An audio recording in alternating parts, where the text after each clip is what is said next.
Om Swastiastu. Assalamualaikum warahmatullahi wabarakatuh. Om Namo Buddhaya, salam sejahtera dan salam harmoni.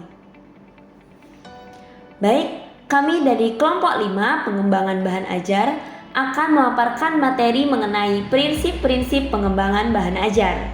Namun sebelum itu, perkenankan kami untuk memperkenalkan anggota kelompok kami.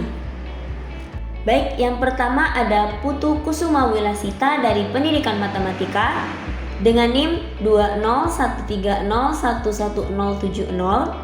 Saya sendiri Safanah Mubarokah dari Pendidikan Matematika dengan NIM 201301073. Nimade Dena Suhendrayani dengan NIM 20130111074. Jonathan dari Pendidikan Matematika dengan NIM 20130111075. Prasantika Chandra Mahyogi dari Pendidikan Matematika dengan NIM 20130111076 dan Igede Arda Purwananda dari Pendidikan Bahasa Inggris dengan NIM 201202164. Baik, jadi ada 5 prinsip yang akan kami jelaskan pada kesempatan kali ini. Yang pertama ada prinsip desain pesan, prinsip relevansi, prinsip konsistensi, prinsip adekuensi, dan yang terakhir prinsip validity. Lanjut ke materi pertama, yaitu prinsip desain pesan. Yang pertama adalah prinsip desain pesan. Siswa-siswa kurang bersemangat, kurang tertarik pada materi pelajaran karena kurang memahami pesan yang disampaikan oleh guru, cenderung pasif dan mudah lupa terhadap pelajaran yang baru saja diajarkan, sehingga proses dan hasil belajarnya rendah. Menyampaikan pembelajaran sesuai dengan konsep teknologi pendidikan dan pembelajaran pada hakikatnya merupakan kegiatan menyampaikan pesan kepada siswa oleh narasumber dengan menggunakan bahan, alat, teknik, dan dalam lingkungan tertentu. Agar penyampaian pesan tersebut efektif, perlu diperhatikan beberapa prinsip desain pesan pembelajaran. Prinsip yang dimaksud antara lain, yang pertama, kesiapan dan motivasi. Kesiapan dan motivasi menyatakan bahwa jika dalam penyampaian pesan pembelajaran, siswa siap dan mempunyai motivasi tinggi, hasilnya akan lebih baik. Siap di sini mempunyai makna siap pengetahuan prasyarat, siap mental, dan siap fisik. Untuk mengetahui kesiapan siswa perlu diadakan tes prasyarat, tes diagnostik, dan tes awal. Jika pengetahuan, keterampilan, dan sikap prasyarat untuk mempelajari suatu kompetensi belum terpenuhi, perlu diadakan pembekalan atau matrikulasi. Selanjutnya, motivasi adalah dorongan untuk melakukan atau tidak melakukan sesuatu, termasuk melakukan kegiatan belajar.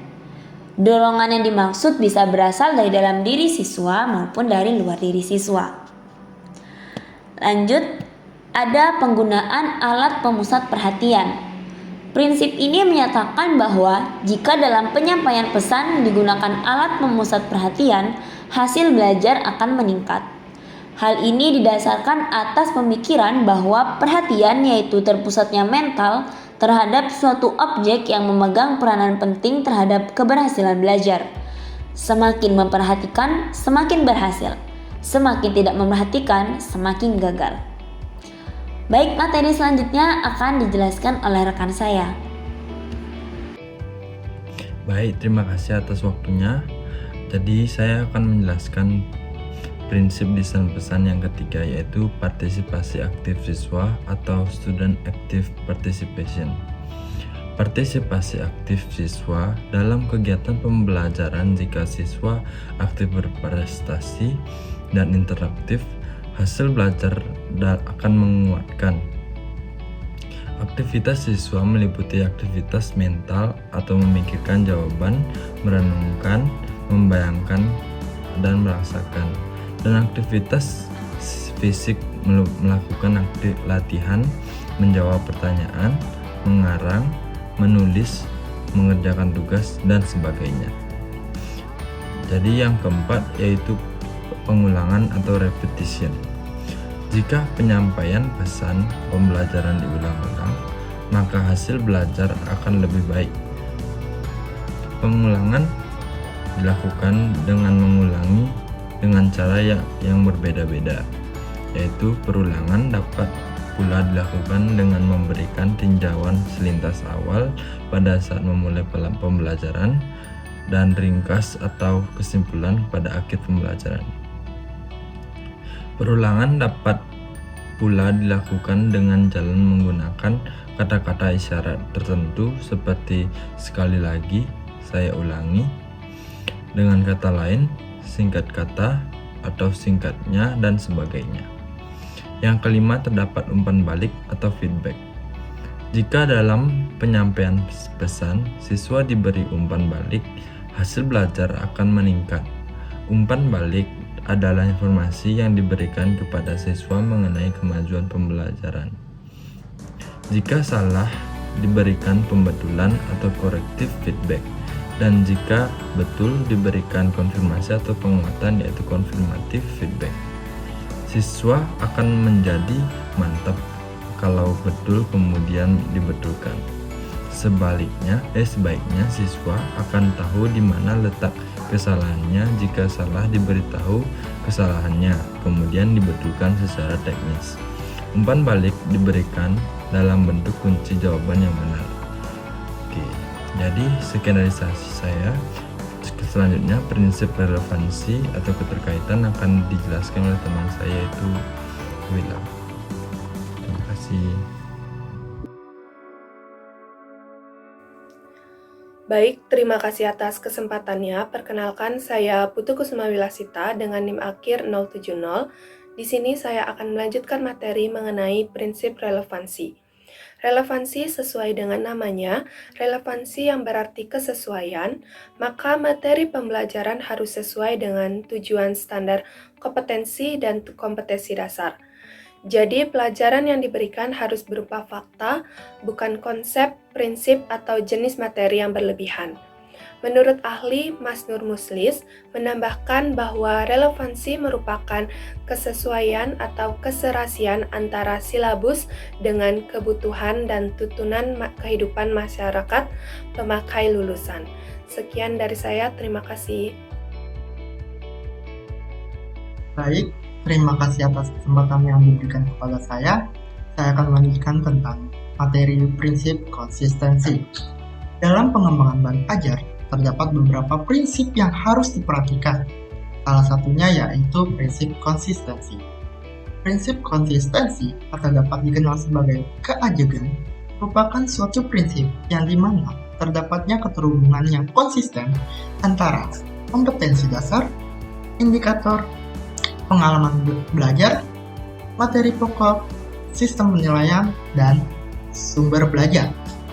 Prinsip konsistensi dapat juga diartikan sebagai ketaatasan dalam penyusunan bahan ajar, atau dapat dikatakan sebagai apa yang diminta itulah yang diberikan. Adapun contoh dari prinsip konsistensi, yaitu jika pendidik seumpamanya menginginkan kemampuan peserta didik yaitu menyusun paragraf deduktif, maka materi yang diberikan oleh pendidik seminimal mungkin meliputi definisi paragraf deduktif, cara menyusun paragraf deduktif, dan cara merevisi paragraf deduktif. Dari definisi dan contoh yang sudah saya paparkan, dapat ditarik kesimpulan bahwa prinsip konsistensi atau keajegan merupakan prinsip kesesuaian materi yang digunakan dengan kompetensi yang diharapkan. Sekian yang dapat saya sampaikan. Untuk materi yang selanjutnya akan dijelaskan oleh teman saya. Terima kasih. Baik, di sini saya akan melanjutkan materi mengenai prinsip adekuasi. Adekuasi artinya kecukupan. Materi yang diajarkan hendaknya cukup memadai dalam membantu peserta didik untuk menguasai kompetensi dasar yang diajarkan. Materi tidak boleh sedikit dan juga tidak boleh terlalu banyak. Jika terlalu sedikit, maka kurang membantu tercapainya standar kompetensi dan kompetensi dasar. Dan sebaliknya, jika terlalu banyak, maka akan mengakibatkan keterlambatan dalam pencapaian target kurikulum atau pencapaian keseluruhan SK dan KD. Nah, prinsip adekuasi atau kecukupan ini lebih menitik beratkan kepada kebutuhan materi. Materi pembelajaran yang diberikan harus memadai untuk membantu siswa menguasai kompetensi dasar. Nah, jika terlalu sedikit, standar yang dituju tidak akan tercapai. Dan juga, jika terlalu banyak, akan menimbulkan keterlambatan pencapaian target kurikulum. Nah, dalam hal ini, hendaknya guru membuat bahan ajar yang praktis, mudah, sederhana, sistematis, sehingga membuat mudah dipahami oleh peserta didik. Baik, sekian pemaparan dari saya, akan dilanjutkan oleh rekan saya. Terima kasih.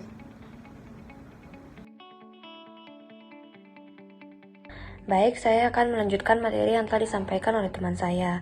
Yang selanjutnya yaitu ada prinsip validity. Nah, seorang pengajar dituntut untuk memeriksa valid atau tidaknya materi yang diberikan sebelum mengajarkan kepada muridnya. Yang berarti bahwa seorang pengajar atau guru harus menghindari sebuah materi yang dimana dapat berupa data, dalil, teori, konsep, dan sebagainya yang belum tepat kebenarannya atau yang sebenarnya masih diperdebatkan. Nah, materi yang akan dituangkan dalam bahan ajar harus teruji kebenarannya, tidak mengandung keraguan atau bahkan kontroversial. Dari segi kebahasaan, sesuatu yang meragukan pembaca adalah menggunakan kata-kata mungkin, sepertinya, kira-kira, kelihatannya, dan kata-kata lain yang semakna. Nah, kata-kata seperti itu tidak memberikan kepastian konsep bagi pembacanya dan harus dihindari dalam penulisan bahan ajar. Nah, sekian dari saya. Terima kasih. Baik, sekian pemaparan materi dari kelompok kami. Mohon maaf apabila ada kesalahan di dalamnya. Dan kami tutup dengan Om Santi Santi Santi Om. Wassalamualaikum warahmatullahi wabarakatuh.